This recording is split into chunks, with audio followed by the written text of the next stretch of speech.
So let me greet one more time. Hello, everyone. Welcome to the part 2 of season 1 in the Keio International Christian University Linguistic Colloquium. I'm Seunghun Lee from International Christian University. Today, we have 2 exciting talks by Taylor Lampton Miller from SUNY Oswego and Harim Kwon from George Mason University. So let me give Shigeto a chance so he can introduce Taylor. My pleasure. Hello, everyone. I'm Shigeto Kawahara from Keio University. Taylor is an assistant professor at the State University of New York, Oswego. Taylor did her undergraduate study at Rutgers University, so she actually took an introduction to linguistics from Seunghun and an introduction to phonetics from me back in Rutgers. And it's kind of good and weird to see our undergraduate student becoming a professional grown-up linguist. And also at that time, Taylor was a very active president of the Undergraduate Student Association at Rutgers, and I was partly involved with that activity, and I fondly remember that time. For her graduate school, she went to the University of Delaware, where she wrote her dissertation under the supervision of Irene Vogel. Her dissertation was on the syntax-phonology interface using the data from Kiowa and Ojibwe. And I believe that we are going to hear something that's related to her dissertation, specifically addressing the question of whether prosodic recursion holds at the level below word. Seunghun and I are particularly impressed by the fact that Taylor's work is informed by sophisticated theoretical considerations, as well as data obtained in the field, and that's one of the reasons why she's here today. So without further ado, let's hear from Taylor. All right, so let me share my screen.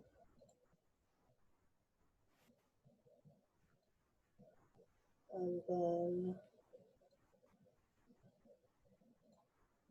so can I get a thumbs up from someone if you're seeing my slides? All right, great, thank you. So then let's go ahead and get started. So if you read the abstract that I provided today, you think that I'm going to be talking about Kaqchikel in Greek, but that is slightly incorrect because I'm actually going to be talking about Kaqchikel and Blackfoot. So if you were here for Greek, I'm very sorry, but I think that we'll have some things to talk about. So the title of my talk is In Search of True Word Level Recursion. So here is some background for you. It's pretty widely accepted that phonology applies within and across domains. The interface domains in the prosodic hierarchy relate to morphosyntactic structure, and it depends on the theory that you adopt about how it does so. But there's been a long-standing question in the theoretical discussion of just, does phonological structure exhibit recursion? So if it's related to morphosyntactic structure, and we know that recursion is a key component of syntax, then how does that relate to the phonological structure? Do we see the same types of properties in terms of recursion? So though it was originally banned through the strict layer hypothesis, like from Nesper and Vogel in 1986, current theories do allow recursion, although the precise definition that's adopted and if it's permitted across the board or in a restricted manner, that is what is differing from approach to approach. So I've put the interface constituents on the slide here, and we can see that it goes from the phonological word up to the intonational phrase. And I have this optional constituent X in the middle, and we'll talk about that in just a second. So according to these different approaches, you have some theories like Selkirk's match theory that has recursion permitted across the board when it comes to the interface constituents. So you can have recursive words, phrases, and intonational phrases. And so for across the board theories, we only have the phonological word, phonological phrase, and intonational phrase, and then you just have layering domains there. There are, however, theories that restrict recursion to only occurring at and above the phonological phrase, and that there's this divide between what goes at the phrase and above and what goes below, and saying that recursion is banned below the phonological phrase, then it necessitates an intermediate constituent. So I'll get into what that means in just a second. So you have these two main kinds of approaches, and you can see that the pivot point, the crucial difference, has to do with this material right around the word. So what the crucial difference is there recursion permitted at the word level? And because of that, you get this intermediate constituent, or you have this restriction on recursion. And so that's where research has been drifting. It's just, is this really a possibility? So here's the outline. We're going to define the problem, and that's a pun on purpose because it all has to do with the definition of recursion. And then look at two convincing cases of word level recursion. So one comes from Kaqchikel from Ryan Bennett's work, and I know that he's here. And then the other comes from Blackfoot Roots, and that's from Natalie Weber, and I know that they're here as well, so we should be able to have a good discussion. And I'm going to talk about some current collaboration with Hannah Sandy from Georgetown and how we are able to reanalyze these convincing case studies without recursion. And so that if we can reanalyze that, what does that mean for both recursion at the word level? Is it really necessary? And if we can get about it, should we just deal without it at that level? Should we go towards a more restrictive theory? So here's the big crux, is that we have to define what we mean by recursion. And this seems silly to have to do, but it's important to be able to take the same definition from one subfield to another. So we know that a structure is recursive if you have a constituent that occurs within a constituent of the same type. Okay, so we see this in like XPs in syntax, where you can have an NP within an NP. And crucially, both of those constituents have to exhibit the same properties and behaviors. So in syntax, if we have a noun phrase embedded in another noun phrase, it doesn't mean that that noun phrase has different properties than the other one. In fact, that's the point, is that they're the exact same type of constituent. So if we see that in prosodic structure and we argue that it's recursive, we should see the same kinds of materials. And there are plenty of convincing cases at this point, at the phonological phrase and above, that we do have genuine recursion, that we see the same phonological properties layering and applying multiple times within this layered recursive structure that closely mirrors the syntactic structure. This is not the case at the word level, though. So the vast majority of recursive word proposals, they are put forward because they either closely or exactly mirror the recursive structures in the morphosyntax, but crucially, the resulting words, the recursive words, exhibit different phonological behaviors. And this just kind of gets us into that realm of asking ourselves, well, if they have different behaviors, can they really be the same constituent? And by definition, they can't. So in most cases where words have been proposed to be recursive, it's very readily apparent that we should not call those things the same things. And sometimes people have tried to get around this by talking about like maximal words and minimal words and major words and minor words and these kinds of things, trying to get these different kinds of levels and restricting the kinds of constituents that we have in the hierarchy. But when it comes down to the basics, it's not the same. And so for many of those cases, then an intermediate constituent is necessary. If you have these layered domains and they demonstrate different characteristics, you shouldn't call them the same thing.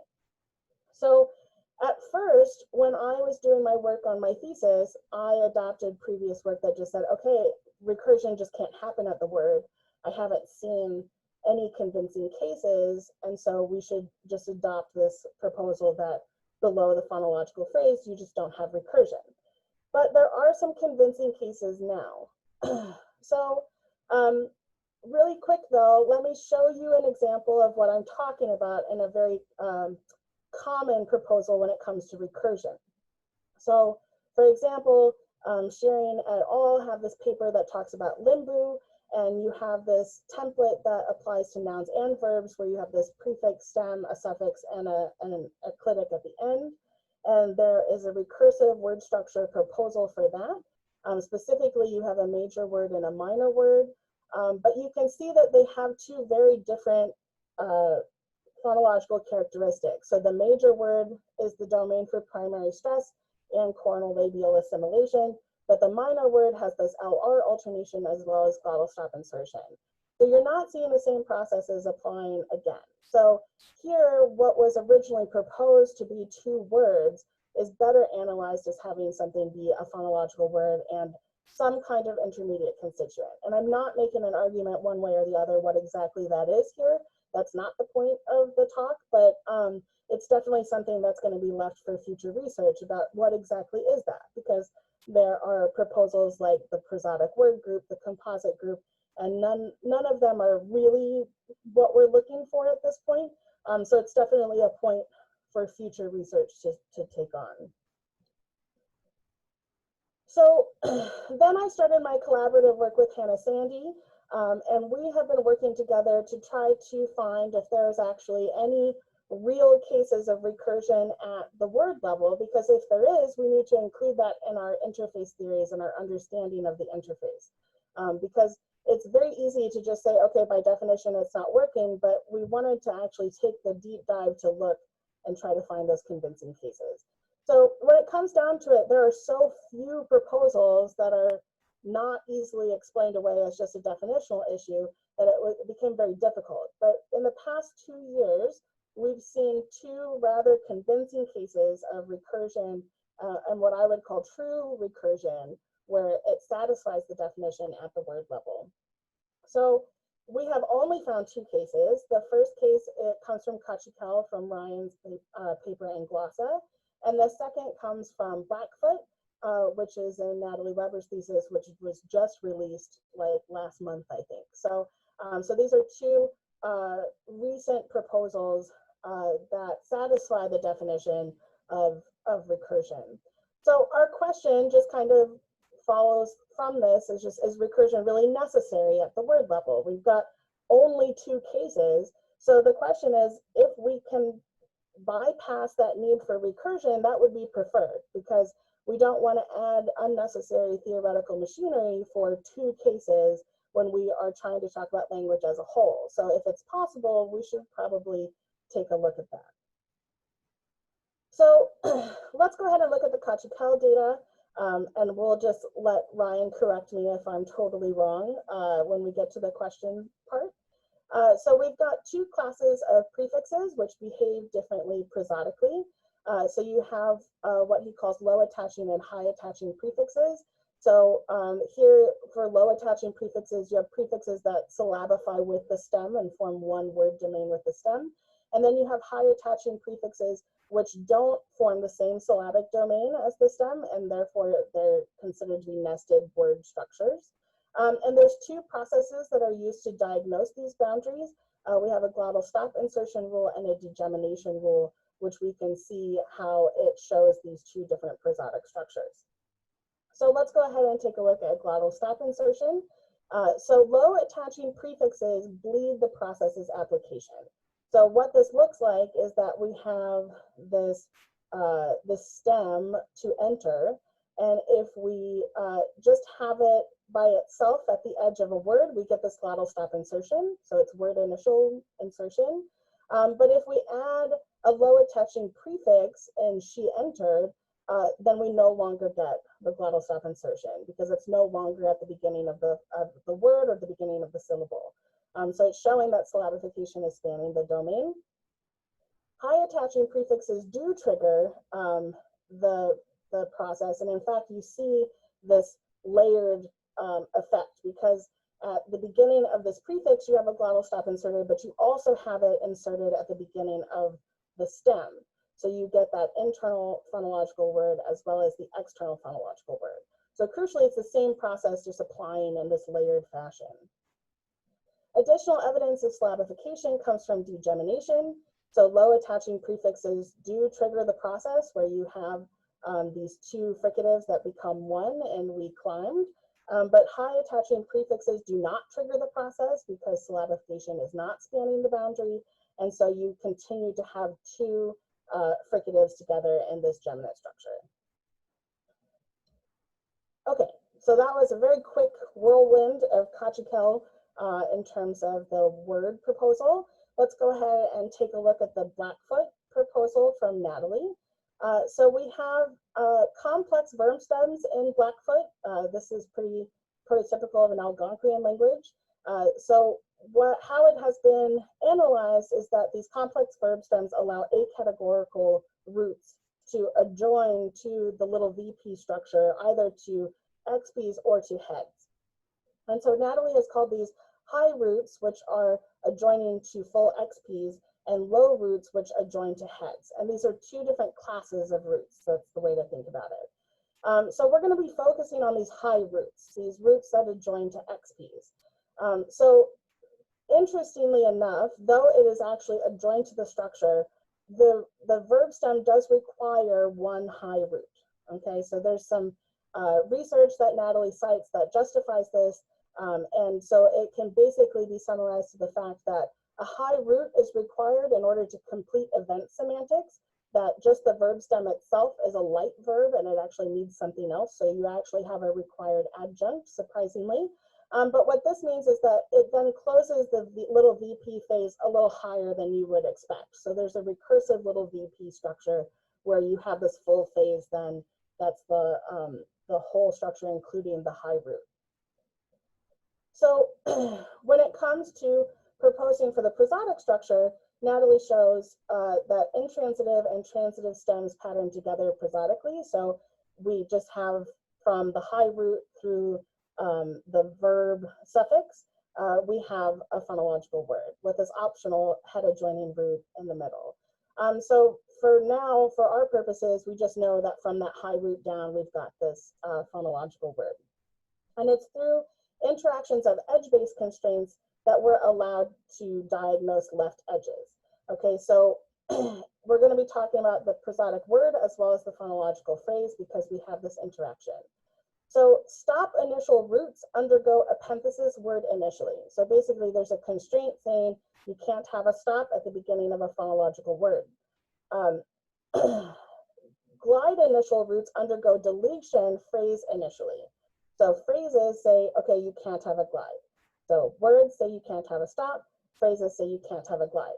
So because of the interaction of these constraints, stops can surface at the beginning of a phonological word if that phonological word also aligns with the phonological phrase.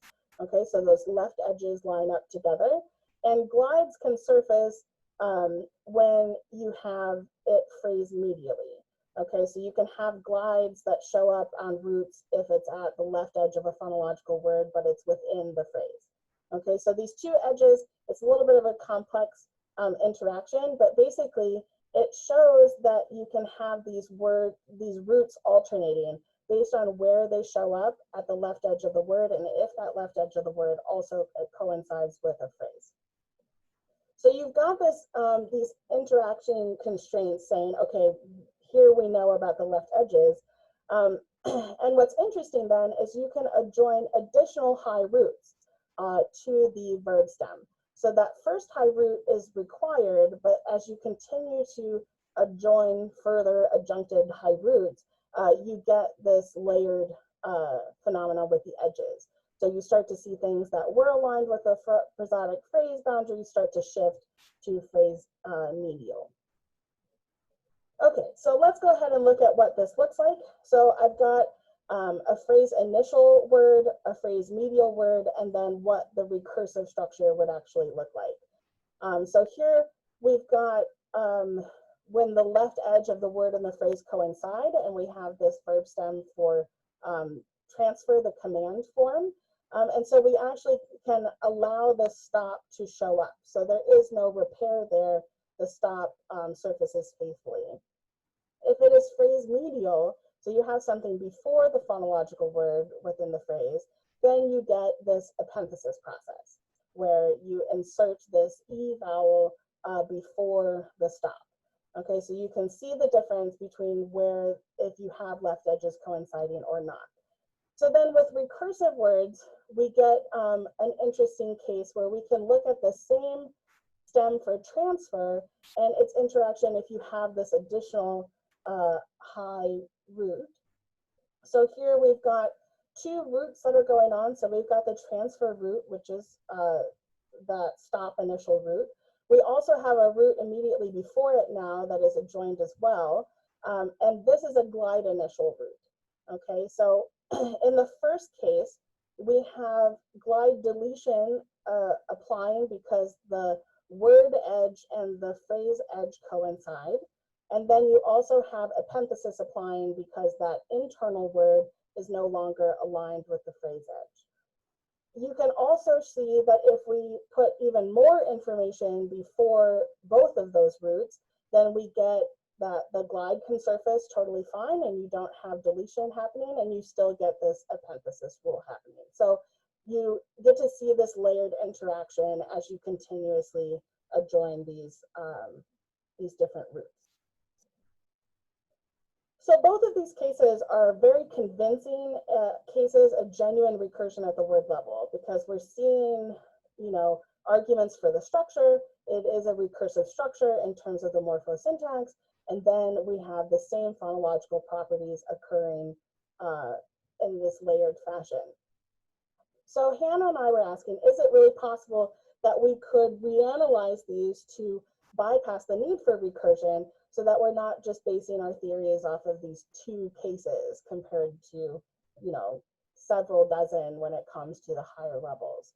So we found that you can in fact bypass the need if you combine phase-based mapping, so looking at the syntactic phases when it comes to cyclic spell out, and also morpheme subcategorization things. So this combines two recent theories. So the first is mine that's under development, which is tri-P mapping or prosodic phonology by phases.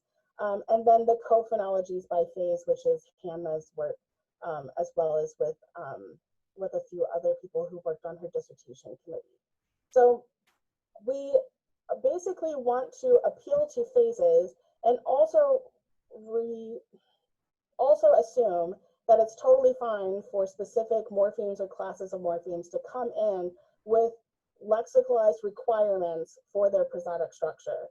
Like they can come in and say, okay, I have to be in a phonological word, or I have to be at the edge of a phonological phrase, that these things are fine to come in and then the constraints work out the structure. So let me show you what this looks like and how we were able to do it. So we can take a look at the Kaqchikel situation again. So with tri-P mapping, how it works is that you map the phonological word as the categorical heads phase. So it's just like a matching situation. So in the case of Kaqchikel, that would be that low prefix in stem that form the same syllabification domain. That would be one phonological word or just the stem itself. And then what was called high attaching prefixes, if you take a closer look at them in terms of what kind of morphosyntax we're looking at, these include derivational prefixes and absolutive morphemes. And we can look at other work in Mayan syntax and see that those particular affixes are introduced in separate phases. So now we can introduce the idea of this phase-based spell out and how we can actually account for what we're seeing in terms of this layered glottal stop insertion. So if we look at co-phonologies by phase, we have to say that constraints ensuring word initial onsets apply at each phase. So basically this requirement that you would have glottal stops at the beginning would say, okay, at each phase, start that. That's going to be the constraint that will drive that. And that there would be a subcategorization frame for this particular class of prefixes. So these derivational and absolutive prefixes would come in lexically marked for saying, okay, you need to be inside of a phonological word. That's it. That's all we need to do, is you just have to be inside of that. So then the interaction of co-phonologies by phase and tri-P yield a single restructured phonological word. So you start out with mapping the phonological word, and then the higher phase starts the process over again and says, hey, you had a glottal stop inserted in this lower phase. Now I've introduced a new phase. So do that again. And my subcategorization frame says I need to be inside of a phonological word. And so through restructuring to account for that, you get a single phonological word without needing to appeal to recursion by simply appealing to phase-based spell out and these subcategorization frames. So then we can do something very similar with Blackfoot as well. So for tri-P mapping, it's the same kind of thing when you map the phonological word as the categorical head's phase. And this is assuming Natalie's event semantics account here too. So the idea that we need that larger little VP that includes the little VPs under it. And so it gets us the same phonological words that were proposed in Natalie's thesis. And so then how do we deal with the difference between these required XP adjoined roots and the additional ones on top of the structure? So what we would argue is that the higher XP adjoined roots are true adjuncts. They are not required by the event semantics, and so they are not a required element, and so they're going to behave like any other adjunct that we would expect. And so that means that the adjuncts form independent spell-out domains or phases. So by using that, then we can then involve cophonologies by phase. So we basically want to introduce a subcategorization frame for all XP adjoining roots as a class that says two things: you need to be inside a phonological word, and you need to be at the left edge of a phonological word. So then you're going to be getting these edge-based phenomena for each of these high adjoining roots that continue going on. So whether you have just one additional or you can just keep going. And Blackfoot is quite productive in this way. So it's basically every time you have an adjoined phrase above this lower little VP, you're going to be introducing these edge-based phenomena, which is showing the interaction. So then just like Kaqchikel, we have this interaction of cophonologies by phase and tri-P mapping, and it yields a single restructured phonological word. So basically, you just see the full thing without a layered prosodic structure, even though it has a layered syntactic structure, showing us that we just have a single phonological word. So let's just take stock of what we're seeing. So we know that current interface theories permit recursion in phonological structure, and that crucially word level recursion determines where recursion is permitted and which prosodic constituents are necessary. We know that the vast majority of recursive words are not in fact recursive and are best analyzed as having an intermediate constituent at play above the phonological word. We did find two convincing cases, and those two most convincing cases are actually able to be reanalyzed without recursion by combining two current theories, tri-P mapping and cophonologies by phase. So what does that mean for us? So if we're able to bypass recursion, that is a big deal, right? We're able to account for this in a way that doesn't necessarily appeal to it. And so that should be preferred overall, because it looks like the potential cases of word level recursion are clearly very rare. And we do prefer less theoretical machinery just because of the principle of economy and wanting our theories to be maximally restrictive.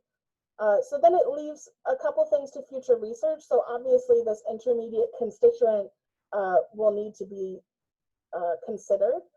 So it's necessary, but what actually is it? And with a lot of these things that have been argued to be recursive words, a lot of it can be accounted for as having these very specific subcategorization frames. So like clitics, for example, coming in with clitic-specific phonology or function words or something that it's really not out of the question to just say this is morphologically conditioned phonology, and we just have this cophonology dealing with the constraint interactions and weightings. So there's that kind of thing. So if you assume cophonologies by phase, what's really left here for this intermediate constituent, and how do you map it? So I've had some work that I've looked into this, but this is something that we're looking at next. Like, what exactly is that constituent? And then a secondary question comes from the prosodic structure of compounds. Because regardless of what cophonologies by phase can do with this intermediate constituent X, we still cannot deal with compounds because compounds have specific phonology, and it's not just, okay, we make it bigger than a word but smaller than a phrase.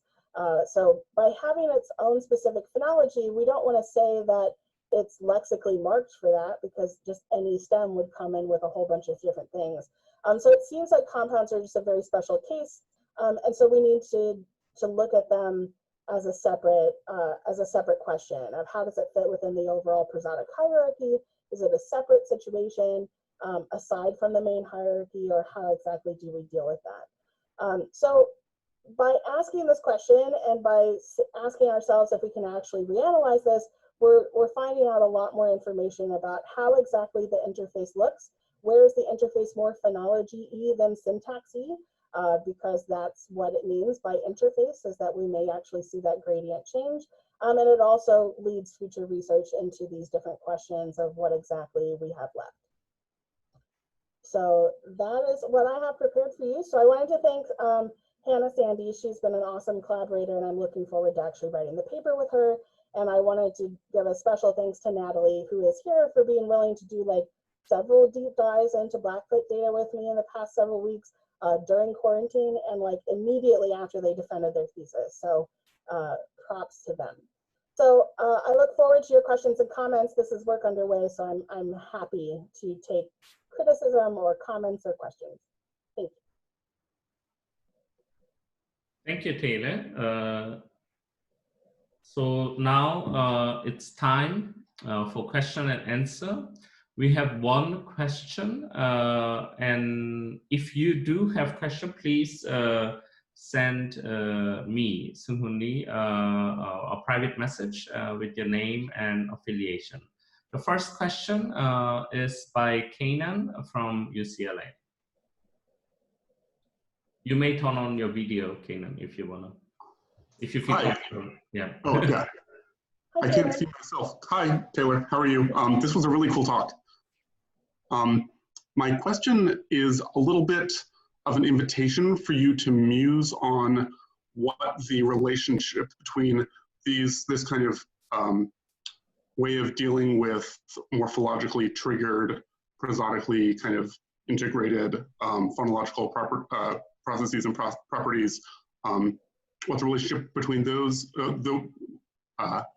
the proposal that you guys have with work that looks at kind of like output based or more kind of fully lexicalized, sorry, my words are getting tangled right now, more like cases where you take the morphologically complex constituent to be deriving its phonological properties either from other related phonological words or from just kind of being inherently stored. Right. So we haven't talked about that yet, so it's definitely musing because combining the two theories is very new. Like I harassed Hannah like a few months ago and was like, hello, let's do this.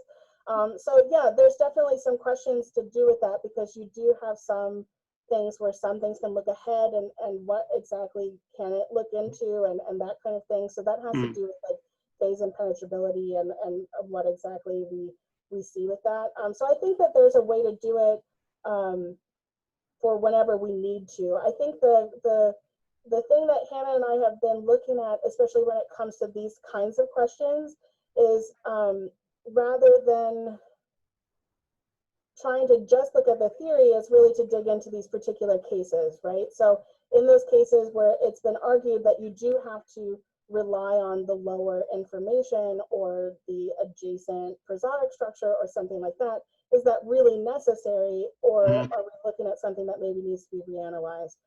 Just kind of revisiting those definitions. But I know that like there's a couple dissertations that looked at like the interface and phase-based stuff, looking at like bins for phonology. So like Keio 2008, Schrader 2015.